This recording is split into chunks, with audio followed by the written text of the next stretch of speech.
Hey everybody, Richard Maxwell here. It's the Arcadia High School Creative Musical Arts and Sciences program's weekly episode podcast. This is episode... He's so millennial core, it's actually, not okay. Word. Boom, diggity. Dab. Okay. What episode is this? 34. It's episode 34. 35. 35. We don't know how to count anymore, but that's okay. This episode is awesome. We've got Dr. Johnson. I'm traumatized by that job. Me too. Really? This? Sorry. Actually, not at all. I'm not even remotely sorry. That wasn't true. I'm not sorry at all. Dr. Johnson is on this episode. It was really cool. She came in, had a great conversation. And I think this is definitely another one of those part one episodes because I think she wants to come back. There's a whole Beyonce conversation brewing, I believe, that she told me about. So that's really cool. Enjoy the episode. Thank you for supporting these students and tuning in. And here you go.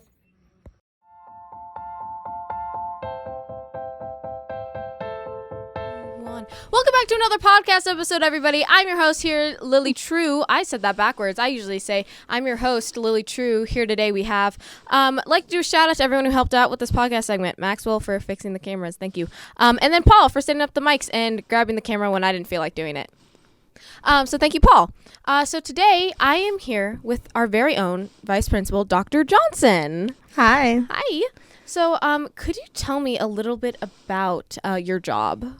Okay, so like my daily duties, that kind of deal. Duties. Yeah. Why do you choose to become a vice principal as well? Ooh, okay, that's layered. So I have worked in education for over 10 years.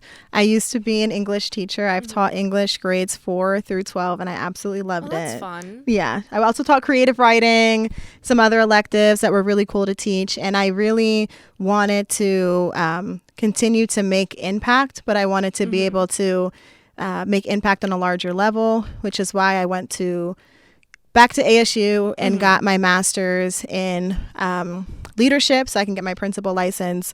And I came to Arcadia 5 years ago for the vice principal role of student services. And I was super excited because in my role, the most exciting part about my role is I'm over clubs and activities. And it's that's actually so much fun. That's the fun part. Yes. So cool. Yeah, so I get to work with students that want to start clubs or want to do fundraisers and just are really connected to like their interests and their purpose.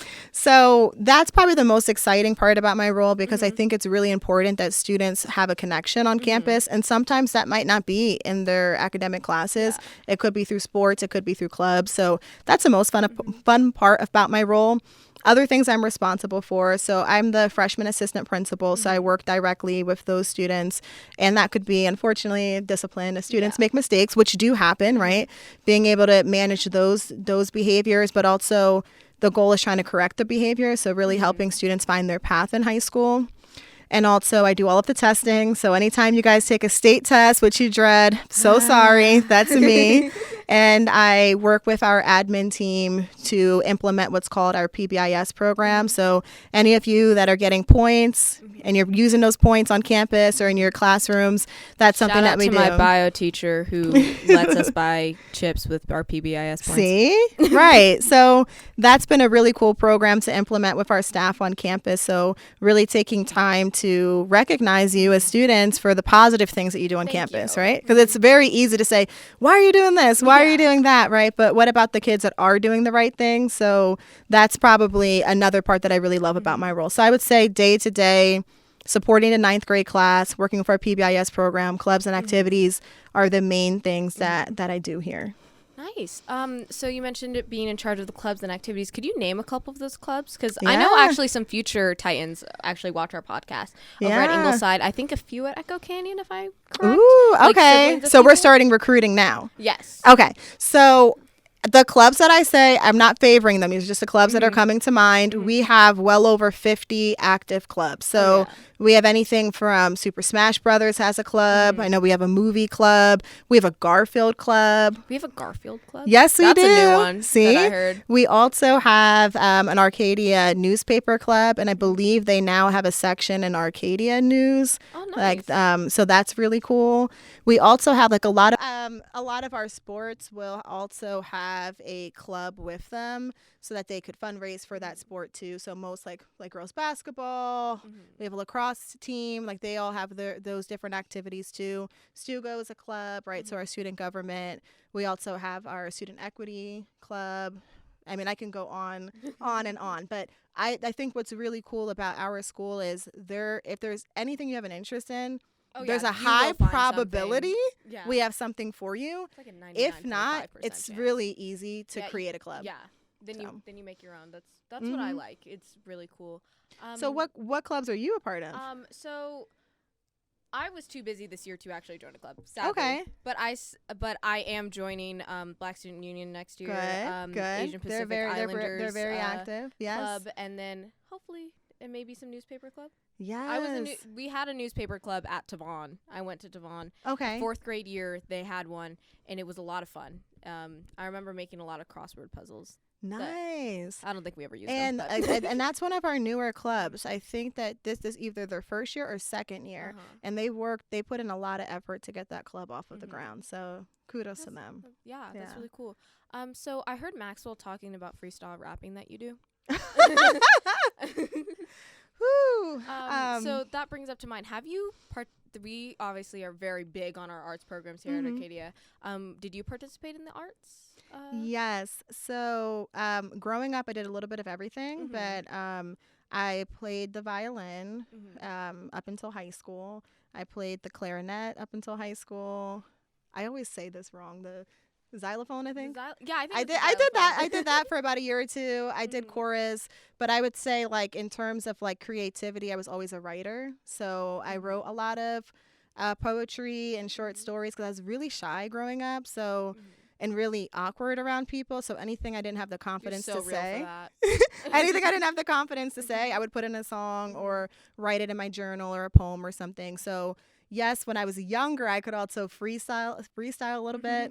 I don't really have that talent now. Like you really have to work at it. You gotta work at it. It's like, and you just have to. I think it's almost like improv for theater. Like you can't overthink it. You just have to. Shout out to flow. our theater program. We love you. Yes, we do. Also, as I am part of theater. So I can't freestyle for you right now, but I could certainly, maybe next year. Let me practice. Let me get back in my flow. I've mentioned it a few times on the podcast. If anyone gets the joke of the freestyle rapping of me, then there's a whole thing on the podcast about it. Really? About me freestyling or just in general people? Just you in freestyling? General. I've done it before. Cameron, one of our regulars on here, he freestyle. The first performance he ever did was him freestyle rapping to a jam, and it didn't necessarily fit, but it worked. It works. It works. If you just take your ego out of it and you just, if you sound confident in what you're saying, 9 times out of 10, people will just believe you. Oh yeah. Yeah. Absolutely. Cause it was like a hard rock song. And I was like, you go, Cameron. I don't know if this is like matching the beat, but you go. No, for sure. And I remember when I first started working here and I got a tour of the CMAS room, I was like, what? That's if I would have had a program like this at school, I could have been a famous rapper by now. Oh yeah, having this, all of the equipment and everything. Oh, we're so. But I mean, just everyone's awesome super here. talented. Yeah. It's really cool to see what you guys create and all you guys do. Why, thank you. Yeah. Oh, I forgot the questions. I really need to start writing these down. So I can ask you questions. Oh my gosh, wait, please. I never get asked questions. Wait, I'm always the person asking the questions. So you freestyle as well? I have. Okay. It was a Did long you time freestyle a cappella or on a beat? it was on a beat. It was a game. It was like one of those freestyling games. Okay. See, I can do like something quick. But I do get nervous if I'm in my head about it. But I don't think I could do it to a beat because like for instance, I love to dance. Yeah. I can never find a beat. Did you do dance? I did dance. Nice. I did all of it. I've done tap, jazz, hip hop, all of it. I mean, I can do the moves. The beat's gonna find me. I'm not gonna find it. So I feel like when it comes to like freestyling, I can't ride the beat. When I did do it. And with my friends and as a game at this one point, I always had to be like directly in the middle. It was too stressful to be last. You didn't know what people were gonna say if you were first. Yeah. And then like if you were in the middle, then everyone would either ignore you if it was bad, or you knew the beat of it by everybody else by at that point. Yes, So that's then, a good point. yeah. So it's where you fall. It's where you in fall the down cipher. the line. Yeah. And I'd be like, I want to go in the middle. And then no one wants, and then everyone trying to be show off is like, I don't want the middle spot. But I will say, if you kick a good freestyle, the like recognition. Oh, the like, recognition that is affirmation there. Like, talk about being affirmed. Yeah, freestyling is where it's at. Yeah, because it's hard. it's very hard. Yeah. Your brain's making stuff up while you're simultaneously Yeah. already saying something. Yeah.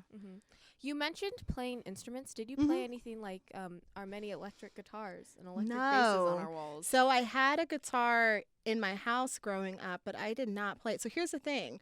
Like, I played a lot of instruments. I did a lot of sports. I always liked doing activities. My brother was a musician. So a lot of those instruments in the house were for him. So did you come from like an art kind of family then? No, it's just surprising. But so my brother is super talented. Shout out to him. He composes classical music and writes operas. Oh, that's He's so like cool. extremely talented. He studied in Paris for 7 years. He just came back to the States. So that's his jam. Like, he's very, very gifted with it. I just like to try stuff out. So that's why I did so many different instruments. It wasn't I was good at all of them. I just, well, this sounds fun, or I want to try this. I would say violin was probably the one I was best at, but I wasn't the best at practicing. Yeah. So I was second chair for a couple of years, which was okay. Which is still good. Which is good. Yeah. You know, if I could have practiced, maybe I could have done more. But the thing I regret is I can no longer read sheet music. Okay, I did flute for 1 year, and I think for a person only doing it for a year, especially as young as I did it, I was like pretty decently good at reading sheet music. Yeah. And then as soon as you stop, it's gone. It's gone. And I'm curious, like, maybe if I try playing again, it'll come back. But yeah, to me right now, sheet music is dots on lines. Yeah, It it looks really pretty and like really yeah, organized where it falls and everything. Or like when I did choir for 2 years. I could read sheet music then, and then this year I stopped doing choir because we don't have a choir program here, but that's okay. And as soon as I stopped, I was like, I don't know what that is. Yeah, so it's really interesting. And then the other thing I find super cool, like, just bringing it back to my brother really quick. When you compose music, I don't even know how your brain works like that. So like, he's creating something, right? But you have to be able to hear the horns, the piano, all the different instruments all of it, that has never existed before, and you're just creating it and you're putting it on paper in dots and lines. I think that's incredible. It's my brain just doesn't work like that. So it's insane. I respect that a lot. So as we were running out of time here, sadly, my timer went off, but I stopped it. And so I asked this question to like any guest I have here. So you know the question that's like, if you were stuck on a deserted island, what would you bring with you? And everyone says a boat, even though that's cheating and it doesn't make sense. If you were on a deserted island, you could only listen to one album for the rest of your life. Ooh. And you were on that deserted island. You're given all the resources you can to survive, but you can only listen to one album. What would it be?